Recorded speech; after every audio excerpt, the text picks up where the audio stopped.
Impartial is taken from the word impartiality, a view that glorifies equal rights of individuals to justice.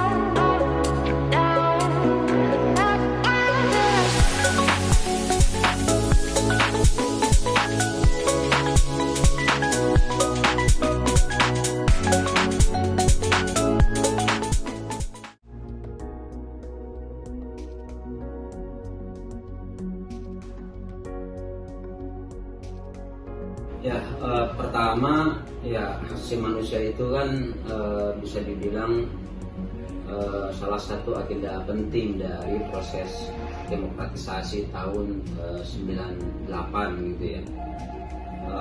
Dia menjadi salah satu mandat reformasi yang harus dijalankan oleh pemerintah, dan dia berkaitan dengan bagaimana menjadi salah satu tolok ukur dari sejauh mana demokratisasi di Indonesia berkembang atau tidak gitu ya. Salah satunya hak asasi manusia. Makanya kenapa hak asasi manusia dilihat sebagai salah satu tolok ukur dari seberapa substantif gitu ya demokrasi yang berjalan di sebuah negara gitu. Jadi kalau misalnya masih terjadi berbagai kasus pelanggaran hak asasi manusia gitu ya. Kemudian nilai-nilai HAM belum diadopsi dalam kebijakan, masih terjadi pelanggaran hak asasi manusia gitu ya, kemudian pelanggaran itu nggak diselesaikan. Nah, itu menunjukkan bahwa secara substantif demokrasi di Indonesia belum sepenuhnya berjalan gitu ya, karena hak asasi manusia yang menjadi salah satu parameter gitu ya, tolok ukur di dalamnya belum betul-betul gitu ya diadopsi di dalam kebijakan dan implementasinya oleh pemerintah.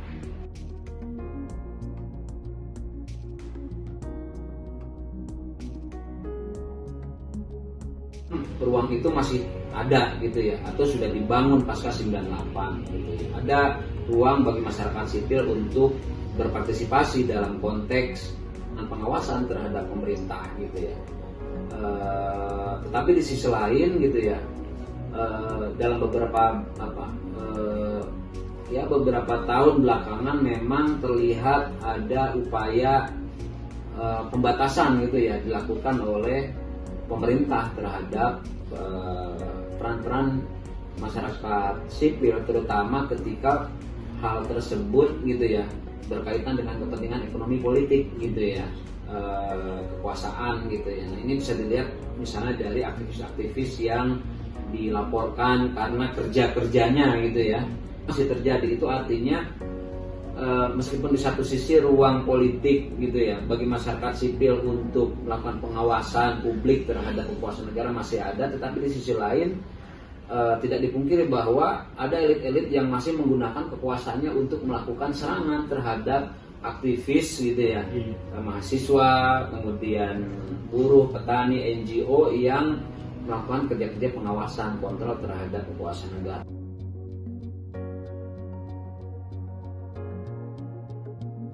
Memang ya harus diakui ya, pasca 98 sudah dibentuk berbagai instrumen hukum ya yang menjamin kebebasan dan hak asasi manusia di Indonesia gitu ya. Misalnya amandemen konstitusi gitu ya, yang sudah diamandemen sebanyak 4 kali gitu, itu kan jelas gitu kan, konstitusi kita sudah menegaskan jaminan terhadap hak asasi manusia dan kebebasan warga negara gitu ya. Itu sudah jelas tuh diatur di situ gitu. Nah, konstitusi ini kan norma hukum tertinggi gitu ya, yang seharusnya dijadikan sebagai landasan di dalam berbangsa dan bernegara gitu, termasuk oleh pemerintah ketika misalnya mereka membuat sebuah kebijakan. Kemudian banyak instrumen internasional yang sudah diratifikasi oleh Indonesia gitu kan, misalnya Kovenan Internasional tentang hak sipil dan politik ya kan, itu sudah diratifikasi tahun 2005. Kemudian ada Kovenan Ekonomi Sosial dan Budaya itu kan, itu juga sudah diratifikasi. Jadi Indonesia ini kan termasuk salah satu negara di Asia yang paling banyak ya dalam meratifikasi instrumen HAM internasional. Kalau saya nggak salah ada 11-12 gitu ya yang sudah diratifikasi.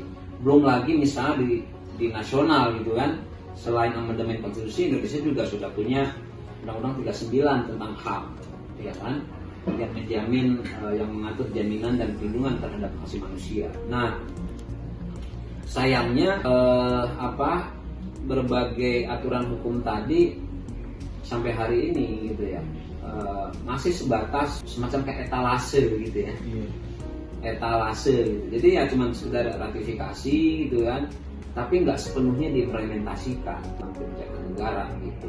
Nah, itu yang pertama. Terus yang kedua, ada kecenderungan misalnya pemerintah menjalankan politik yang selektif gitu ya dalam penegakan hak asasi manusia.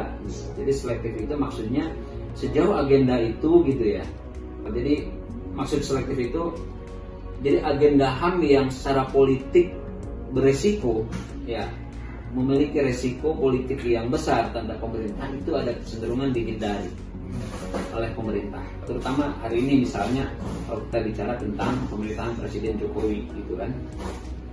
Kenapa? Ya karena hampir, ya bukan hampir ya, semua kasus pelanggaran HAM berat masa lalu yang terjadi di Indonesia ini melibatkan perwira militer, ya kan, jenderal-jenderal gitu ya, yang dulu berkuasa kan di era Orde Baru gitu kan. Misalnya apa?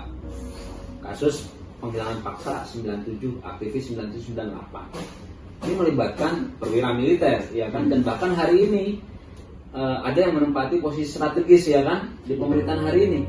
Ada yang jadi Watimpres, ada yang jadi Menhan, belum lagi di Kementerian Pertahanan itu banyak tumpul kan.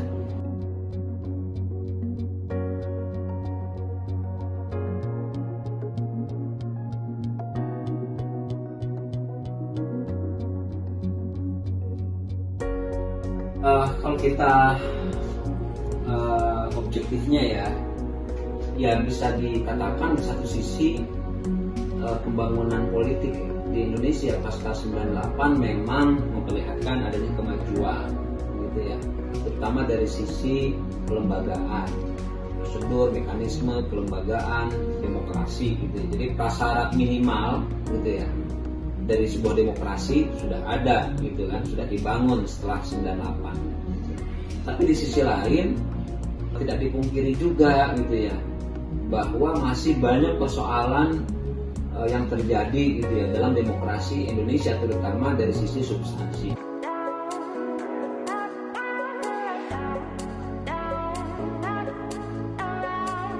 Apakah mungkin wujudnya imparsial atau terutama imparsial itu wujud sebagai mungkin warga masyarakat tidak percaya lagi sama institusi pemerintah, atau itu memang hanya sebuah representasi demokrasi di mana rakyat itu bisa berekspresi gitu.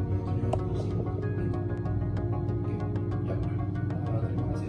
Kalau saya melihat belajar demokrasi adalah sebagai sebuah organisasi independen yang bertujuan sebenarnya kalau dibilang wujud ketidakpercayaan bisa, tapi yang paling penting adalah dia menjadi wadah di mana masyarakat itu bisa mengekspresikan diri kepada pemerintah, khususnya terkait